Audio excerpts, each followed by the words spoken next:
Hello guys, NEET special series का अगला question है आज का प्यारा सा।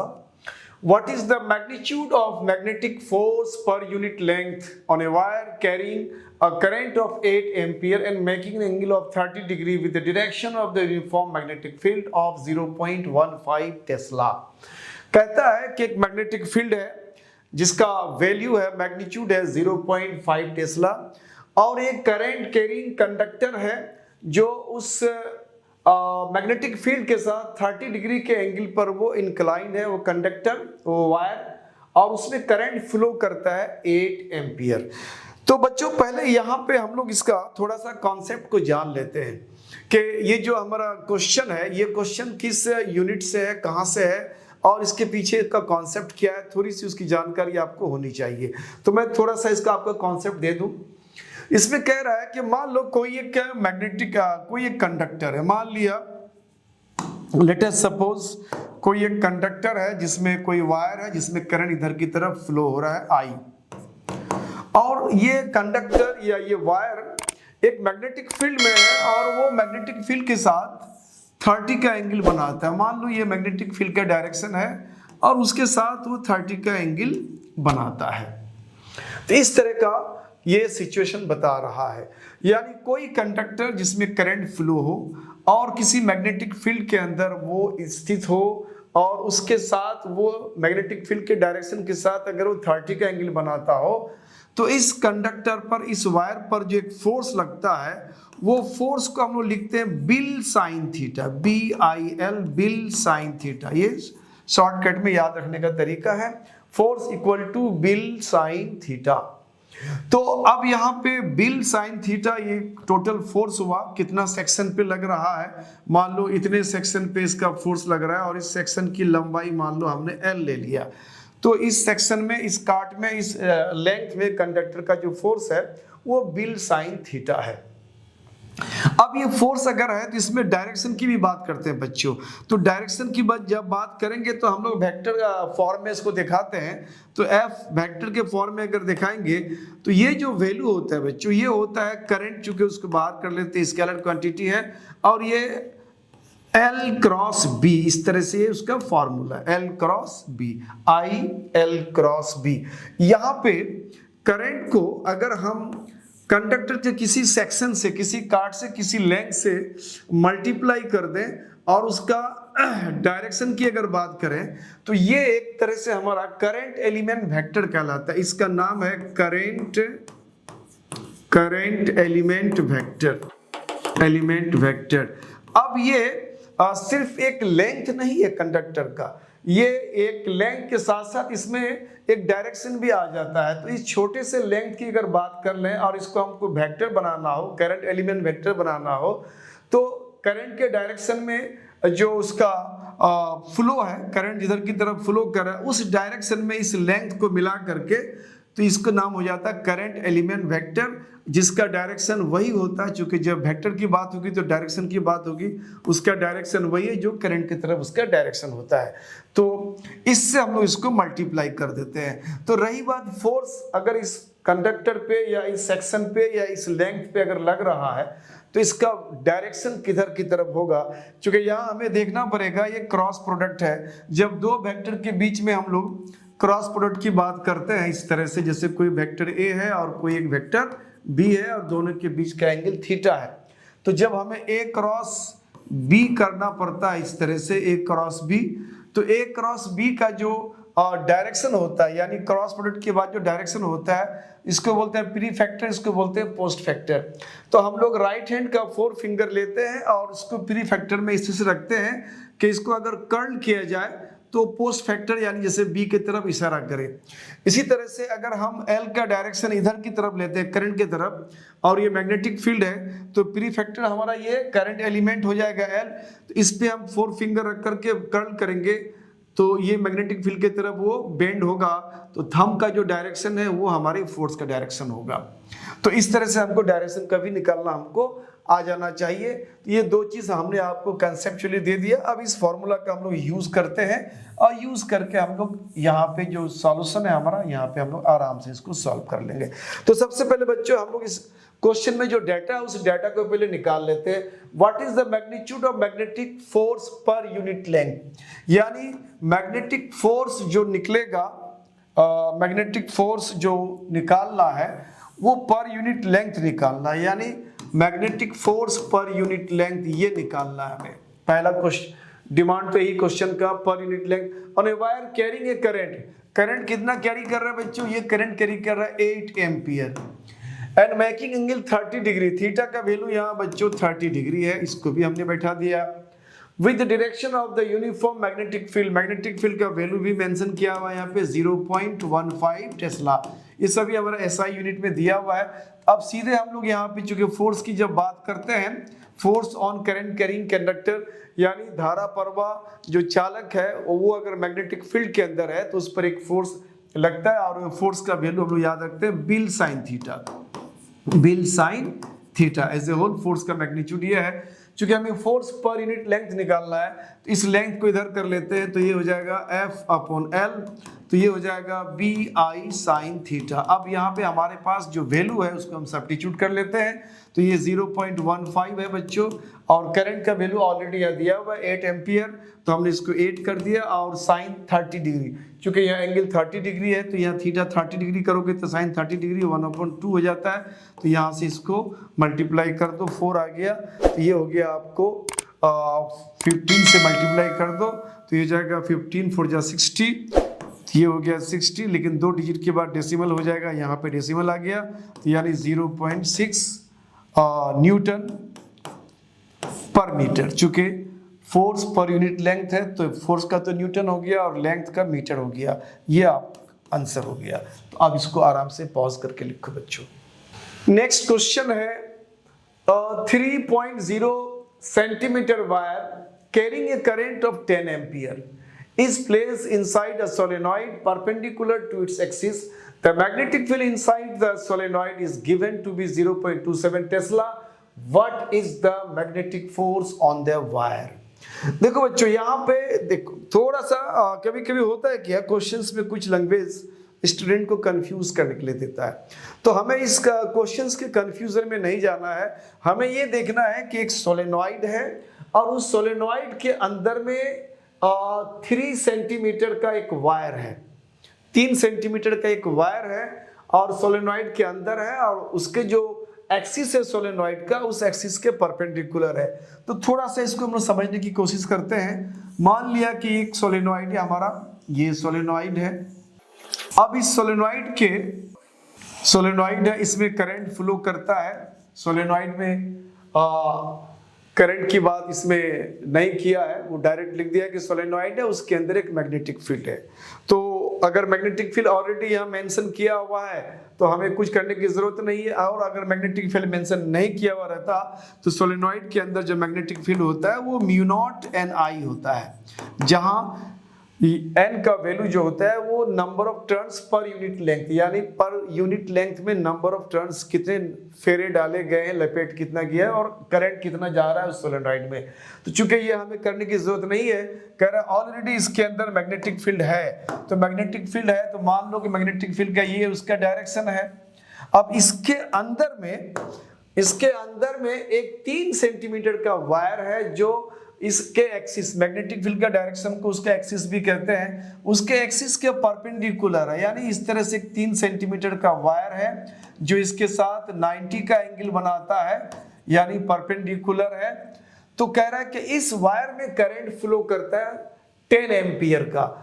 तो अब कह रहा है कि उस पर फोर्स कितना लगेगा, इस वायर पे फोर्स कितना लगेगा।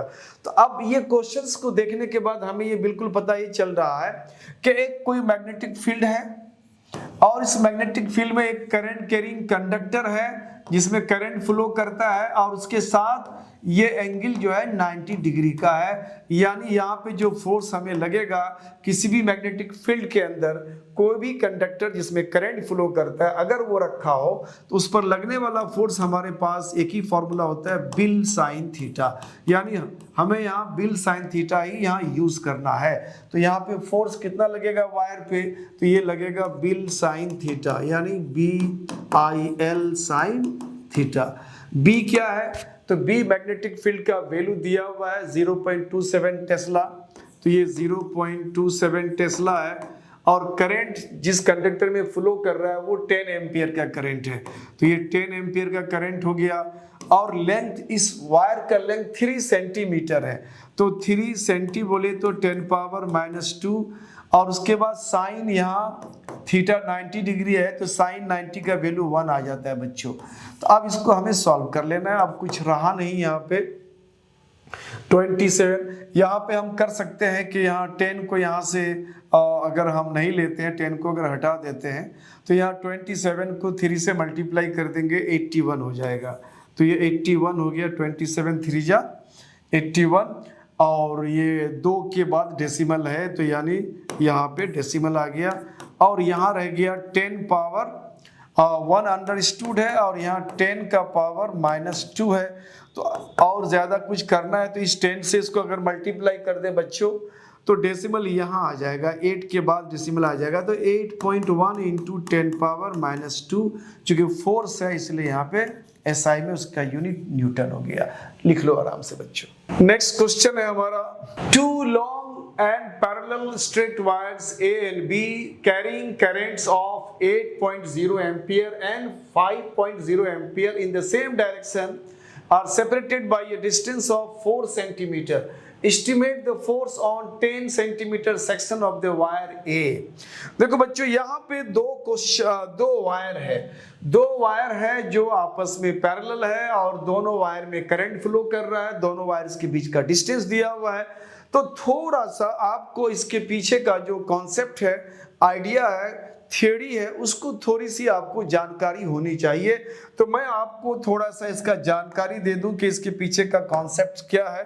तो बच्चों, इसके पीछे का जो कॉन्सेप्ट है वो कुछ इस तरह का है। 2 वायर है, एक वायर हमने ले लिया, नाम दिया A, और दूसरा वायर का नाम दिया हमने B।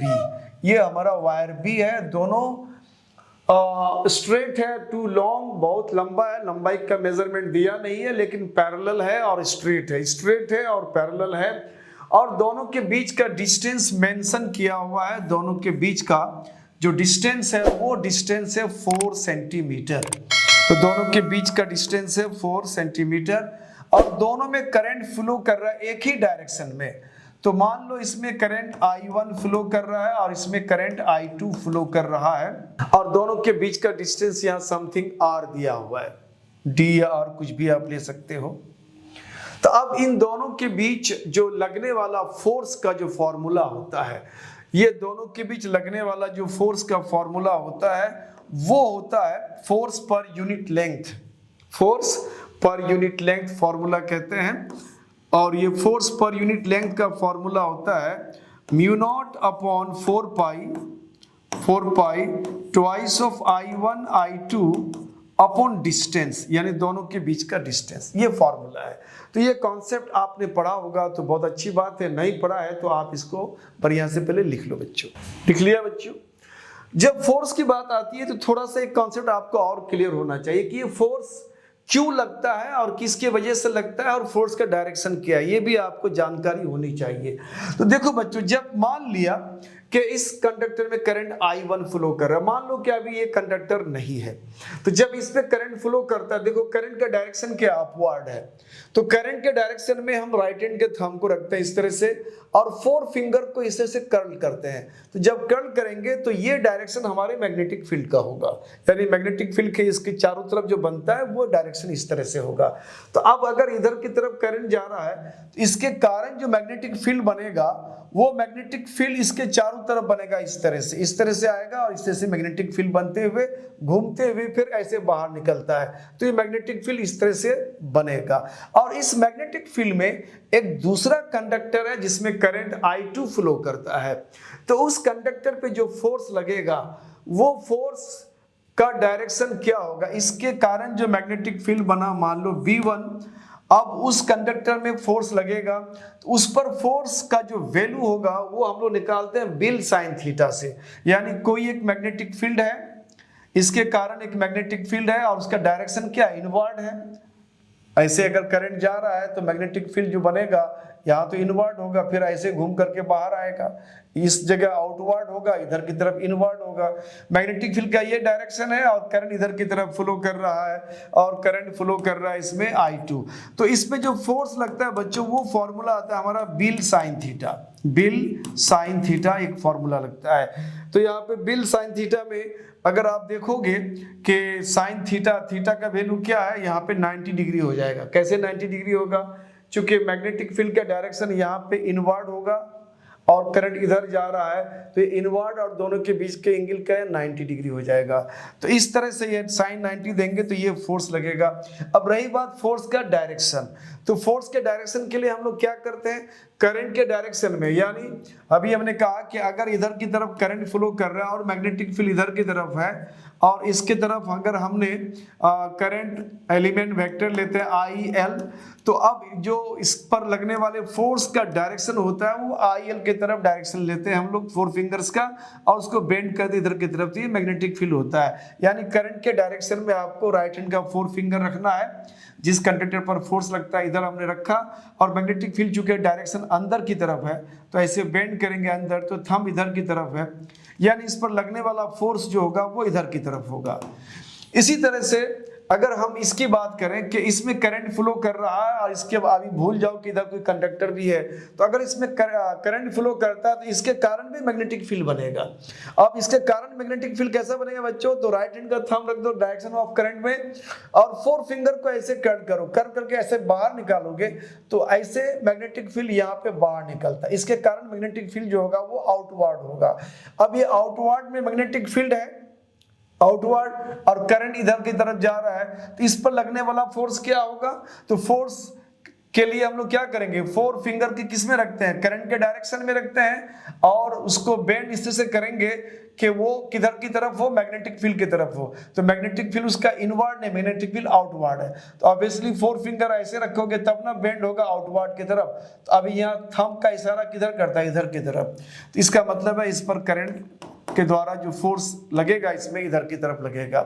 यानी दोनों कंडक्टर में करंट अगर एक ही डायरेक्शन में फ्लो करता है तो दोनों पर जो फोर्स लगेगा वो फोर्स ऑफ अट्रैक्शन होगा, ये एक दूसरे को अट्रैक्ट करेगा। और अगर डायरेक्शन को पलट दिया जाए, अपोजिट कर दिया जाए, तो एक दूसरे के डायरेक्शन, जो फोर्स का डायरेक्शन होगा वो रिपल्सिव हो जाएगा। तो ये कॉन्सेप्ट आपको पढ़ना चाहिए, आप पढ़े हुए होंगे, पहले आप उसको देख लिए होंगे, तो थोड़ा सा मैंने इसको आपको यहाँ क्लियर कर दिया। तो कहता है estimate the force on 10 centimetre section of the wire. तो सबसे पहले यहाँ पे हम लोग निकाल लेते हैं क्या क्या है। ए में करंट कितना फ्लो कर रहा है, मान लो इसको I1 मान लेते हैं और ये I1 करंट है 5 एम्पियर, ओके, I1 करंट यहाँ पे। और उसके बाद बी में जो करंट है वो I2 मान लेते हैं और इस वैल्यू को ले लेते हैं यहाँ पे A and B carrying current 8 ampere and 5 ampere, नहीं वो A में 8 एम्पियर का करंट फ्लो करता है, तो A में 8 एम्पियर का करंट ले लेते हैं हम लोग। तो A में 8 एम्पियर का करंट है और B में जो है ये 5 एम्पियर का करंट है। चलिए, और दोनों के बीच जो सेपरेशन है, दोनों के बीच सेपरेशन दूरी डिस्टेंस है वो है 4 सेंटीमीटर। तो 4 को हम लोग सेंटीमीटर को SI में चेंज कर देते हैं, तो -2 यहाँ कर दिया तो ये मीटर हो गया।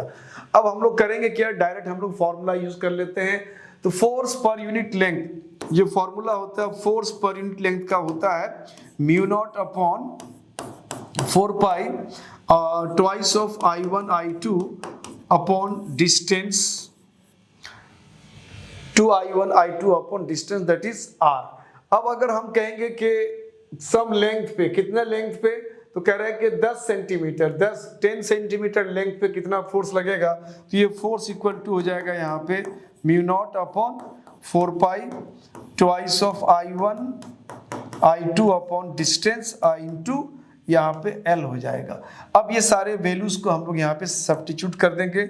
μ0 अपॉन 4 पाई ये हो जाएगा 10⁻⁷ twice of I1 I2 current है हमारा 8 और I2 करंट है 5 अपॉन डिस्टेंस, डिस्टेंस बोले तो 4 into 10 power -2 and length of the section of the wire, wire जो है हमारा उसका सेक्शन की लंबाई है जिस पर फोर्स लगता है L 10 पावर -10 सेंटीमीटर है, तो 10 सेंटीमीटर को 10 मीटर बनाना है, तो ये 10 पावर इसको, अब ये हो गया 10 सेंटीमीटर, सेंटीमीटर को हमें चेंज करना है, तो सेंटीमीटर को चेंज करने के लिए यहाँ हमने 10 पावर -2 कर दिया, तो ये सेंटीमीटर चेंज हो गया।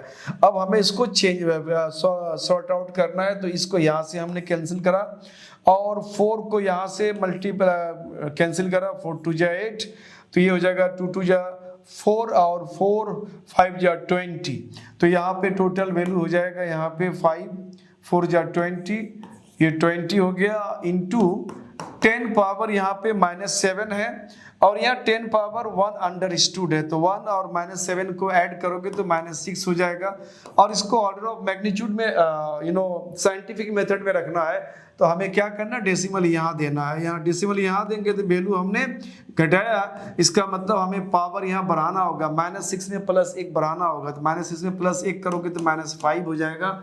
चूंकि फोर्स ऑन लेंथ 10 सेंटीमीटर है तो यहाँ पे यूनिट N हो जाएगा, और अगर पर यूनिट लेंथ का बात होता है तो न्यूटन पर मीटर लिखता है यहाँ पे, तो ये आप इसको पॉज करके लिख लो बच्चों। नेक्स्ट क्वेश्चन है, closely wound solenoid 80 centimetre long, 5 layers of winding of 400 turns each. The diameter of the solenoid is 1.8 centimeter. If the current carrying is 8 ampere, estimate the magnitude of magnetic field inside the solenoid near its center.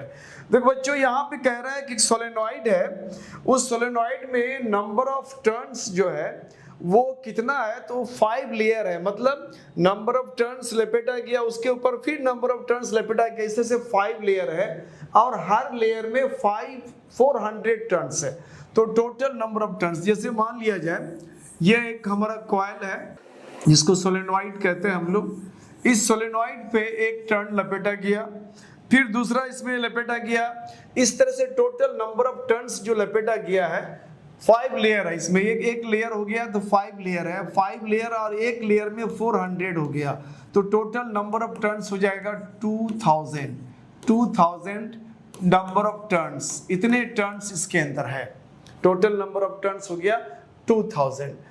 तो अब यहाँ पे, और उसकी लंबाई है 8 centimetre, यहाँ से यहाँ तक इसकी जो लंबाई है वो 80 सेंटीमीटर, 80 सेंटीमीटर ये उसकी लेंथ है। तो अब यहाँ पे हमें देखना है कि पर यूनिट लेंथ में नंबर ऑफ टर्न्स कितना होता है, जिसको स्मॉल n कहते हैं, तो स्मॉल n होता है नंबर ऑफ टर्न्स कितने हैं 2000, और पर यूनिट लेंथ से डिवाइड कर देना है इसको, 80 सेंटीमीटर बोले तो 10 पावर -2 से डिवाइड कर दिया। अब यहाँ पे अगर इसको हम लोग कैंसिल करते हैं, एक 0 यहाँ से कैंसिल हो जाता है और ये हो जाएगा 4 है, तो यहाँ पे 4 2 जा 8 कर देते हैं और 4 5 जा, तो ये हो जाएगा 50, और 4 से हमने मल्टीप्लाई करा, कैंसिल करा, और उसके बाद यहाँ से इसको कैंसिल कर दो तो ये 225 हो जाएगा, और ये 25, इस 10 पावर -2 को ऊपर कर लो तो 10 पावर +2 यानी 10 स्क्वायर हो जाएगा। तो total number of turns per unit length जो है 25 × 10 स्क्वायर हो गया।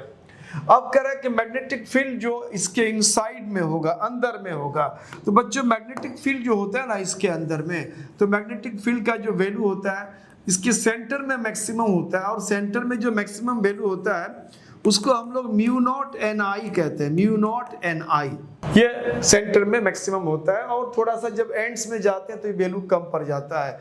तो सेंटर में कह रहा है कि कितना मैग्नेटिक फील्ड का वैल्यू होगा, तो मैग्नेटिक फील्ड का वैल्यू सेंटर में जो होगा वो होगा μ0 Ni। यहाँ पे μ0 का वैल्यू हो जाता है 4 पाई × 10 पावर -7, और number of turns per unit length यहाँ दिया हुआ है 25 × 10 पावर 2, और करंट का वैल्यू दिया हुआ है बच्चों, करंट कितना फ्लो कर रहा है, तो यहाँ पे करंट फ्लो कर रहा है कैरी करंट 8 एम्पियर का करंट फ्लो कर रहा है, तो यहाँ पे करंट का वैल्यू 8 हो गया। अब इसको आपको सॉर्ट आउट करना है, मल्टीप्लाई कर देना है, और यूनिट यहाँ पे टेस्ला आ जाएगा। लिख लो इसको पॉज करके आप। आई डू होप कि आपने इसको पॉज करके आराम से लिख लिया बच्चों।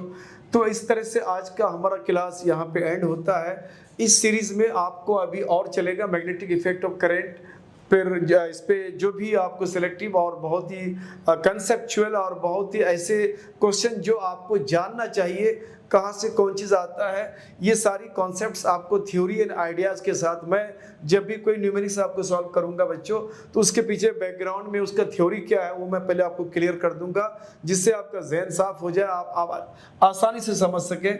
तो इस तरह से आप हमारे साथ अगर बने रहेंगे नीट स्पेशल सीरीज में, तो बहुत ही कंसेप्चुअल न्यूमेरिकल्स आपको मिलने जा रहा है। बहुत बेहतरीन कॉन्सेप्ट के साथ आप सारी चीज़ को आप क्लियर भी कर सकते हो और इससे रिलेटेड जो भी क्वेश्चन है आप खुद भी ट्राई कर सकते हो। तो तब तक के लिए आप दीजिए उस्मानी सर को आज्ञा, और आप हमारे साथ इस तरह से बने रहें और हमें हौसला अफजाई करते रहें, जिससे मैं कि आपके लिए बेहतर से बेहतर और अच्छे से अच्छे मेहनत करके आपके लिए बहुत ही खूबसूरत सा, आपके लिए बेनिफिशियल जो भी असाइनमेंट होगा, मटेरियल होगा, मैं आपको प्रोवाइड करूंगा। ये मेरा वादा है।